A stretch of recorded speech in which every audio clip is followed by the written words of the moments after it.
A man walked into a restaurant with a recipe in his hand. He was turned away.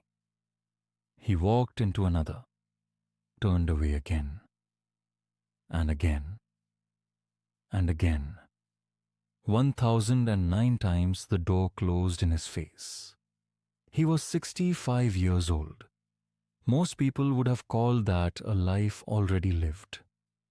He called it a beginning. The Bhagavad Gita speaks of action without attachment to outcome. Not once. It returns to this teaching like a river returns to the sea. Do your work. Release the result.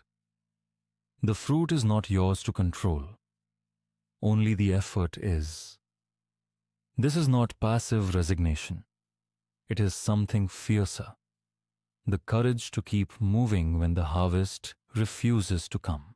Colonel Harlan Sanders had failed at more things than most people attempt.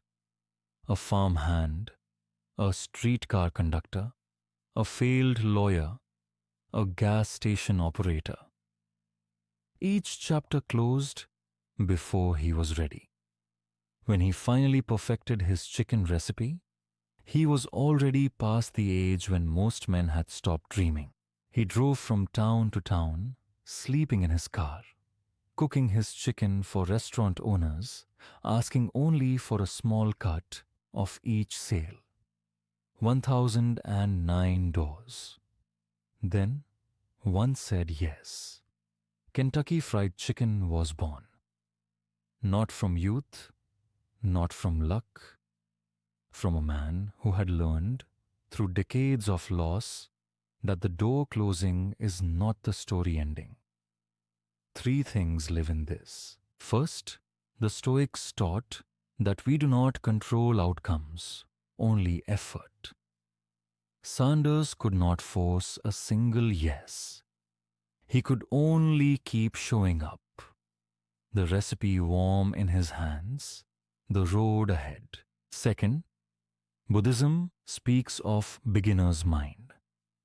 The willingness to begin again without the weight of past failure crushing the present step. Each rejection was not a wall. It was simply the last door. The next one was new. Third, the Gita reminds us that age is a condition of the body, not the soul. The fire that drives us does not dim with years. It deepens. The practice is this. When you feel too late, too tired, too many times refused, ask one question. Am I done, or am I just between doors? Write it down if you need to. Let it sit. Then take the next step. Not the whole journey, just the next step. If this brought you something worth carrying, subscribe and walk this path with us. The door that opens is never the first one. It is the one you reached by not stopping at the others.